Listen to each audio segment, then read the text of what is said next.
Welcome back to Roaming with Restless Women. Today, I have someone that is very passionate about children, and I really love that about her. Her name is Renee Rodriguez, and she helps protective parents in custody disputes against high conflict, mainly narcissistic co-parents, and helps the protective parent go into a family court and get the custody arrangement that's best for the child and children. Using her background in corporate and nonprofit strategy and as a certified instructional designer, I'm a certified instructional designer too, by the way. She founded Best Foot Forward Consulting in early 2018 to flex her skill as a high conflict custody strategist. So welcome, Renee. Thank you so much for being part of the show. Yeah, thank you. Thank you so much for having me for a conversation today. It's going to be great. Children are so precious to so many people, and when you get a grandkid like I just got a year ago, you realize how incredibly important it is to make sure you're having the right impact on children, even during tough times. So I appreciate the work that you do. Why don't you tell me what you were doing in corporate America, first of all, and then how did you segue from that into doing the high conflict custody strategy work that you're doing? Yeah, well, I guess if I were to go a little bit further back, I would say that almost before I entered corporate America, I found that I had an entrepreneurial spirit. There Mm, was just sense behind me, and I couldn't quite define what it was that made me in particular want to be an entrepreneur. And I ended up discovering that as I went along. It was interesting that I ended up spending, 10 years in one of the top strategy departments in the world. wow. And worked there as a deputy administrator and was constantly in and out of all of these strategy pieces. Hmm. And I ended up landing on several nonprofit boards, the Opera Singers Initiative, an Amalgamate Dance Company, and several others. And I would look at these boards and I would realize what was going on, what was wrong with each of these business plans, the way that they were working, and why it was that they were struggling so much. So Mm. I would come in and I would basically say, we're missing a strategy. And so I ended up starting to run strategy with them. And that's when I realized that that's what made me entrepreneurial. After that, then I ended up working at two strategy consultancies in New York City, and just felt like this is really where I wanted to be. But Hmm. you know, I ended up meeting somebody. I ended up having a child, and almost right off the bat, the abuse that I hadn't realized was there in the first place, the red flags that I hadn't realized were red flags, because I think when Mm. you are somebody who looks at the good in people, when you are somebody who wants everything to work and finding ways to collaborate and figure things out, then you tend to excuse some behavior that, even if you've never experienced it before, even if it seems to really hurt inside, then, my partner was like many of these narcissistic partners. He could clean it up very well, right? He'd be normal again. In fact, he'd be lovelier. He would be more accommodating up until the next time that a little bit of cruelty or coercive control, which was always running behind the scenes, really Yeah. reared up. So we Wow. ended up having, as I said, I became pregnant. I was excited about it, but it ended up being a bit of a nightmarish pregnancy. It was a perfectly healthy pregnancy. It was one of the things where we joked that if people were walking behind me, they had no idea I was pregnant, right? I was walking Okay. fast. I was able to I was moving, pretty normally. And so I was lucky in that way, even though it did Hmm. end up in a complicated birth. But what was remarkable was that the minute that I revealed that I was pregnant, the cruelty that was heaped upon me was just unbelievable. And by at that point, though, I was pregnant, I'd committed, right? It Hmm. wasn't until later, of course, when I ended up studying narcissistic abuse, that I realized that when you tell them you're pregnant, when you get married to them, when you have moved in with them. This is when a narcissist is likely to pump up the cruelty because they feel like you're locked in. You can't go anywhere Oh, now. You're stuck with them. You're married. You're pregnant, right? And indeed, he unleashed cruelty behind closed doors that was very hard to take. I wanted us to be out in the world because then he was wonderful and doting and lovely, and everybody saw the best of them. And uh-huh. it's one of those things where people have pictures of us together, and I have a smile on my face. I look happy. And they have no idea what it's like behind closed doors. And the joy that they're seeing when I look at those pictures, few though they may be, of me smiling with him, it I recognized it as me just being relieved and really getting a bit of happiness. So was the smile Oh real? my That moment, goodness. yes, goodness, yes. You know? So anyway, not soon after my kiddo was born, I had to flee. With the help of the domestic violence hotline, I fled and I ended up interviewing several lawyers to kind of see who has a sense of what I went through, right? The DV hotline had told me to flee. I had said maybe I should talk with him. And they said, based off of everything you're describing, this is abuse. And I was shocked by that. I thought he was just cruel and maybe mentally ill, but they did describe it as Yeah. psychological abuse and coercive control. Oh, When I ended up fleeing and looking for all of these lawyers somewhere along the way, and this was, you have to understand this was about 12, this was 13 years ago, 14, you know what I'm saying? So people don't realize that at that time, I couldn't go on to Facebook and find what people can find now. And that's right. one of the great things about the internet now. You can understand what narcissism is, but narcissistic abuse, that was not a term that one could find easily or I'd ever heard. So I was following some groups that the domestic violence hotline had said, maybe this could be supportive for you. And they would only take me so far. And I couldn't Yeah. understand why I couldn't recover from the abuse I'd suffered if I was in the right places. And my sense was, don't think I am in the right place, but I couldn't figure out what that meant or what I was looking for. And I Right. was on a group one day and they started talking about Tina Swithin, who is the head of One Mom's Battle. At that point, she was just blogging. And she was kind of speaking my language. And I was also led to Melanie Tonya Evans in Australia, Okay. who was really speaking my language. And Melanie, I ended up getting on her email list, which at that time was just newsletter after newsletter that was speaking my world, speaking my life. And it Wow. so helpful and it meant so much to me. And I ended up taking her recovery program. And I also ended up hiring Tina to work as my divorce coach.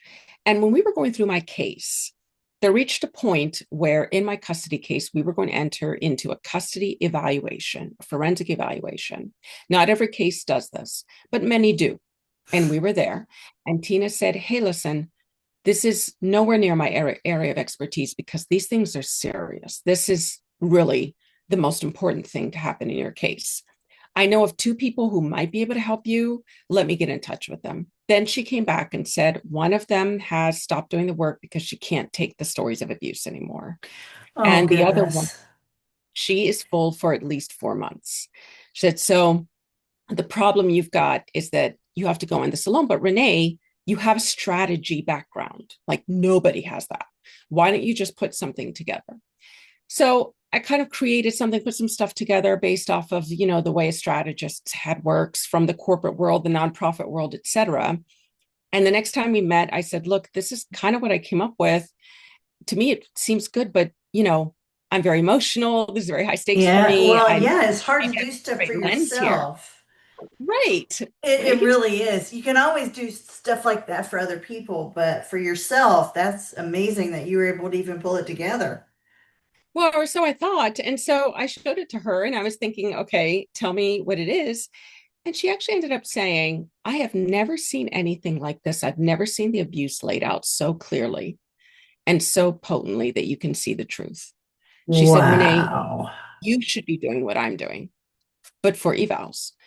And I was kind of like, slow your roll, Tina. I'm in the middle of a custody battle. I'm doing my own right now. Thank I'm you. doing my own thing. And so about a year later, I was sitting and having lunch with someone else who was going through recovery and was familiar with Tina's work and said, I don't know if you know this, but Tina is sharing your templates. And I said, oh my God, that's amazing. That's wonderful. And she said, but I think you're an actual strategist. Why don't you create a full methodology with what you've done here, how you won your custody battle? Why don't you help other people win theirs? And so I thought about it and I thought, well, I'm very successful where I'm at, but and I'm not trying to knock anything because people are happy where they are. But for Yeah. me, the work I was doing didn't quite have the impact. And here Yeah. was something I had happened upon that I almost began to feel like, goodness, was I actually called to do this? Right? For all of the work I had done my whole life to get to where I was it all actually leading up to this, to do very real experience strategy, but apply it to something nobody else is applying it to? Yes. And I took about a year, and then I was all kind of like, I'm going to do this. And I started out just kind of doing it one on one, and it was working amazingly. And I thought, how can I reach more people? Because one on one isn't going to cut it. So we Yeah. basically, a company, I've hired over years and years, very carefully, very selectively. I've hired and deeply trained amazing coaches to work with me. And so that's how the custody blueprint came to light. Because at first I was kind of like, what should we call this methodology? And me and my team were all kind of like, yeah, what should we call this sort of custody blueprint that you've put together? And we were all coming up with these names, and there was this name, and somebody else said, I've got a name for it. And then we were all like, I've got a name for the custody blueprint. Somebody else was all like, I think I've got a name for the custody blueprint. And then I was all kind of like, wait a minute. We're all calling it the I think we custody. have a name. I think the name is the custody blueprint because that's what it is. And There so you go. we just kind of Yeah. embraced it and we said, so best foot forward consulting, doing business as the custody blueprint. So the custody blueprint is the methodology. We use it with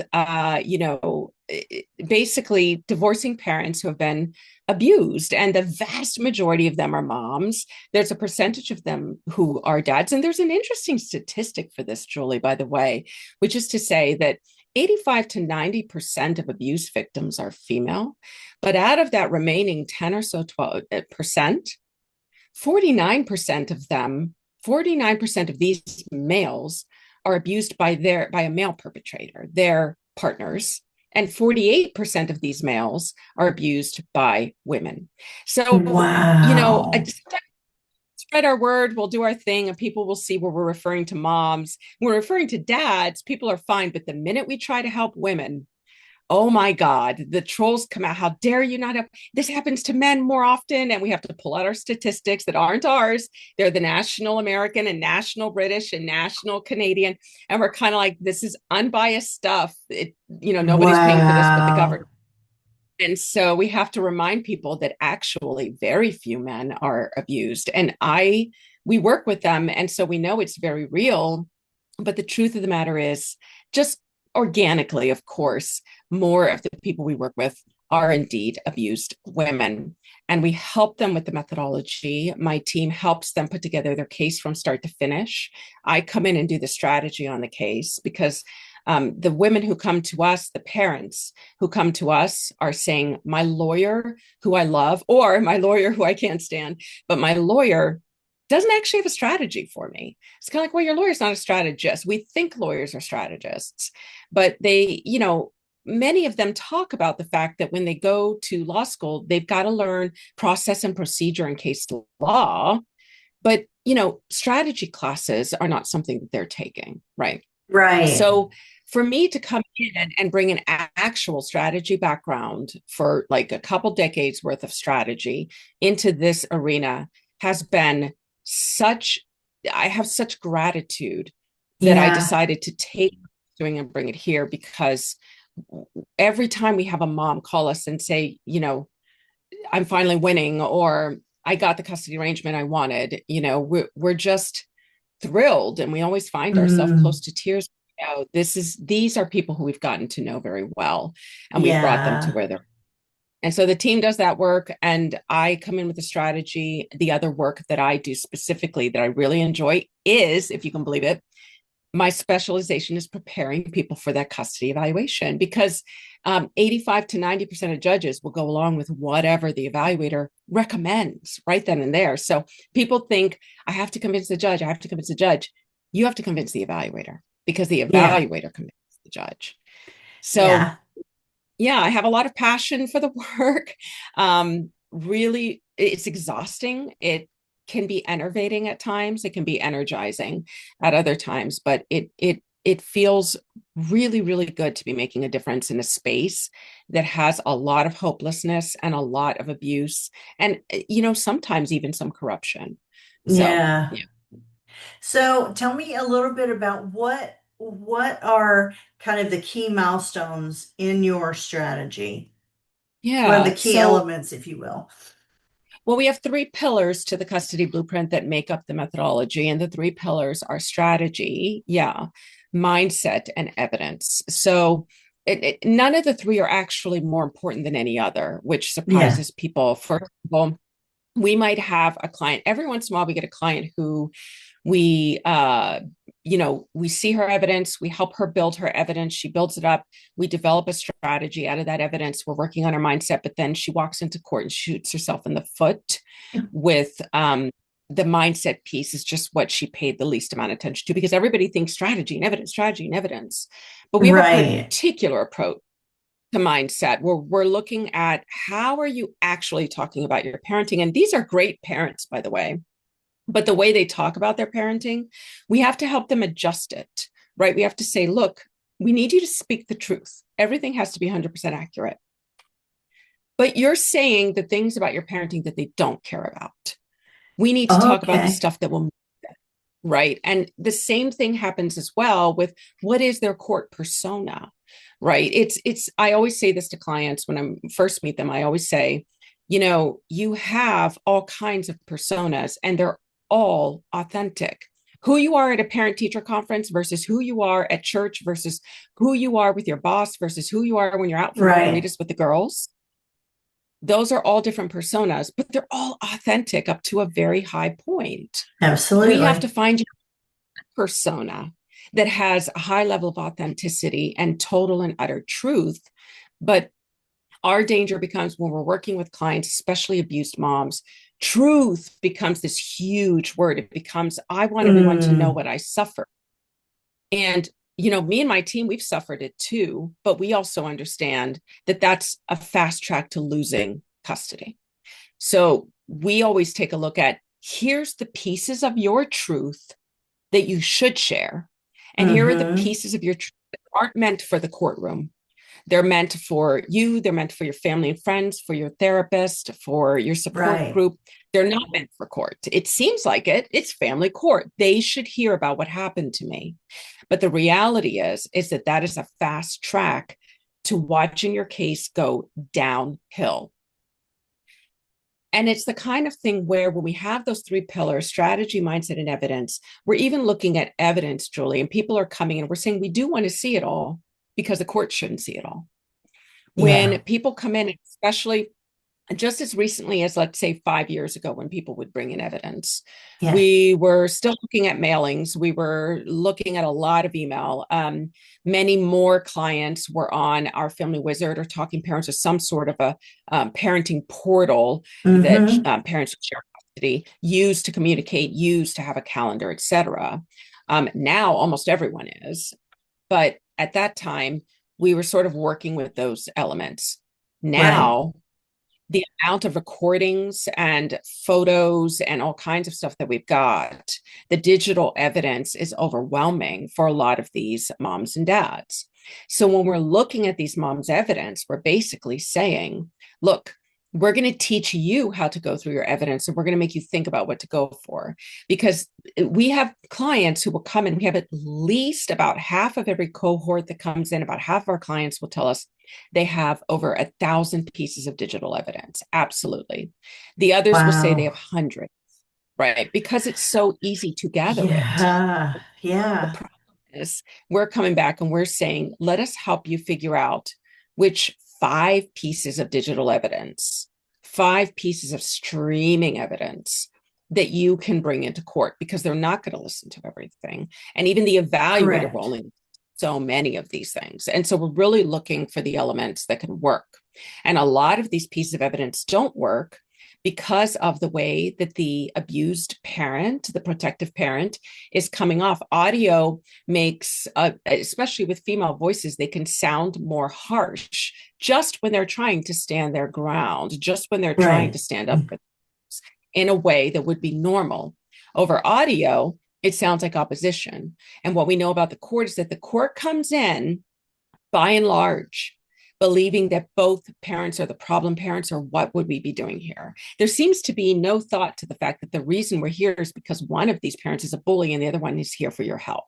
It's always both parents are the problem. And so when we're looking over these recordings, Julie, we're basically saying your voice is too strident. You pushed back, right? And we're with them because we're kind of like, yeah, she pushed back. Based off of what just happened to her, off of what we heard, yeah, she pushed back, but the court doesn't see it that way. Yeah. And so we're That's a looking for hard the lesson to pieces. learn. It's so difficult. It's so difficult. We're looking for the pieces that where we can just capture what the abuser is really like, and the other Right. parent is coming off as we call Pollyanna, right? And so Yeah. that's the other piece. We're teaching people how to get these recordings, how to be authentic in these recordings without doing anything that the court will decide to take and run with as something that is problematic. This parent is part of the problem too. Let's just do 50-50 because they're both the problem. Because Then the it's children are easy. not protected. Right. It's It's totally easy. easy. Somebody Yeah. will pay for an evaluation and the evaluator themselves will say 50-50, and that a total waste of money. The court Oh, was going to goodness. decide 50-50 anyway. So that's the work we Yeah. do. The work that we do, we make people's cases as strong as possible so Uh-huh. that 50-50 is not the easy answer for the court. Yeah. They actually have to stop and think and really evaluate. Absolutely. Well, I Yeah. am so happy that you're doing that for the kids out there. What are some of the uh most successful cases that you've had? Just an example Oh or God. two. Um, so well, a lot of our clients walk away with much more custody than they thought that they could get. Mm-hmm. But I think one of our most successful, I would call it successful because we could not get the court to see many of these children will regress. Toileting Oh, regression, huge. So many of these parents' children start experiencing this. Even when they were living with the abuser was barely paying attention to them anyway, so it worked out. Now that the abuser is demanding their half of their property, then these children are at yeah. least temporarily exposed to a lot of abuse, and there's no buffer, there's no protective parent. We had a parent whose child, even when the child was on calls with their abusive parent, they would defecate during that call. Every single time is the only time that they would lose control of their bowels. Oh, bless And so them. it was, and we could not convince the court of what was going on. The court was looking for a million different reasons to explain it. But finally, it ended up where the mom got 99% custody and the dad got 1% supervised custody at a center. And I haven't followed up with this client at this point. She ended up with that custody about a year ago at this point. But usually when we do have a client who ends up with 99-1, the abusive parent ends up just kind of giving up and not even taking that 1%, right? Another one that is hugely successful, I love her as an example, is a client who had a co-parent who was problematic in many ways. He would disparage the mom, he would lie about the mom, he was terrible with these children. And the mom was afraid that he was going to get 50-50, which is usually, the fear, and it did look that way, but she was going into an evaluation. When she first came to me, we could not sort of, what we do is we kind of go through, how are you going to answer this question? How are you going to answer that question? Right. And again, it has to be truthful, but I'm basically saying, look, you're not telling an evaluator needs to hear to make a decision. What can you tell me that helps the evaluator, that helps the court process, right? Right. Because there's so much to tell, there's so much trauma. So Mm-hmm. at first, she would cry she was just weeping through everything. And I was like, there's no way that she can gain custody. She's going to lose here if she goes in like that. But after we went through, we did a lot of mindset work. We talked a lot about what the truth was and how she could get behind it and talk about it. And we talked about leading with evidence. Why should she open her mouth and tell stories about anything unless she had evidence to prove it? Because she had so much evidence, she could just speak about which she could say, oh, you're asking if I have proof of that? I'll send that over to you. And then part of what people do when they work with me for eval prep is we work together to build the body of evidence, the BOE, that she is giving. So she gave a BOE to her evaluator that was superb. It was exactly what I like to see. And she really sat down and made it happen. And she ended up retaining primary custody and winning her case Oh, almost that's entirely. awesome. Yeah. That's So those are my tremendous. favorites because I think they're my favorites because you see something horrible happening to a child and then they are saved by the system. And then the other one because she went from barely being able to get out of bed and crying every time she thought about a custody case to walking in and looking like a capable, fit parent who is looking out for her kiddos and Right. really that. And so, yeah, that's what Yeah. I Well, like to see. ultimately, it is about the kids. Ultimately, it is about the kids. Yes, the parent may have experienced a lot of the abuse and they have to deal with that in their own right. Right. But it is about making sure the kids are in a safe environment. And that means Absolutely. making sure that the both parents have or have become whatever they need to be to parent those children. Yeah. Yeah. Well, thank you Yes. so much for explaining all that. How can people get a hold of you if they do want to check out your services if they're in a situation? Yeah, I think the easiest thing to do is go to thecustodyblueprint.com, Okay. thecustodyblueprint.com, and you can find us there. We're everywhere. We're everywhere except Twitter. You can find us everywhere, but Yeah. All right. I'm putting it in my show notes, folks, so that you can go and take a look. If you find yourself in a situation where you do need help with calling in an evaluator, making sure that you're prepared. Thecustodyblueprint.com. Got it. Okay. So I have three questions that I ask at the end of every episode. So if you could close your eyes for the first one and describe what you see in your mind's eye when I say wise woman. Maya Angelou. Perfect. Yes. And tell me why you see her. All you have to do is read any of her books or even come upon any of her quotes, and it just lifts you up in the right way. She was wise enough to be able to say things in a way that get to the heart of what it is Yeah. the message she's trying to communicate. I think I would share your sentiment with Maya Angelou. I think also um, her courage during the time when she was saying those Right. things just is exemplary, in my opinion. Perfect. Where do you like to roam, Renee? So whenever I'm in London, that's one of the cities that I like to actually just roam around. I did live there for a while, so I feel safe doing so. I love to just wander along the cobblestone and the broken Yeah. sidewalk. Yeah, I love it. Yes, that feel that there's nothing um, like that in America because we're just not that old. You know, that weight, Exactly. that weight of centuries. Yes. You can't Oh, experience it until you go and feel it, right? Unless you're there, you have no idea what that means. I love I didn't that. know until, yeah, yeah. Yeah. So, what makes you restless, but in a good way?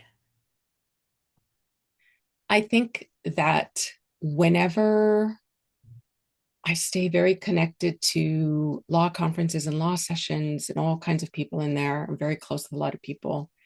Whenever I see some sort of family court trend or belief starting to come up, I get very restless about finding the strategic thinking around it instead of just pushing against it or taking it in, and starting to do the research and looking at statistics to go around that. And I feel restless about, I want to use this, I want to use this. And when the right case, we're working on so many cases at a time, but I'm looking for that case and I'm looking for that way to Yeah. get it in. It's my strategic mind, it's the strategy background comes in and wants to do its work. Oh, sounds fun. Well, it sounds It like is. you're in the exact right profession for yourself, and you're It helping a is. lot of kids and a lot of families. So thank you for all Yeah. that you're doing there. Thank you for being on Yeah. the episode, and folks, make sure you check out the Thank you. show notes, and I will see you next time. Julie Noonan here. Thank you so much for listening to Roaming with Restless Women. If you're a successful senior woman leader who would like to be on this program, please visit podcast.intuitivewisdomcoach.com. If you enjoyed this interview, please share this episode on social media and make sure to subscribe so you don't miss any future episodes. Your thumbs ups and reviews go a long way.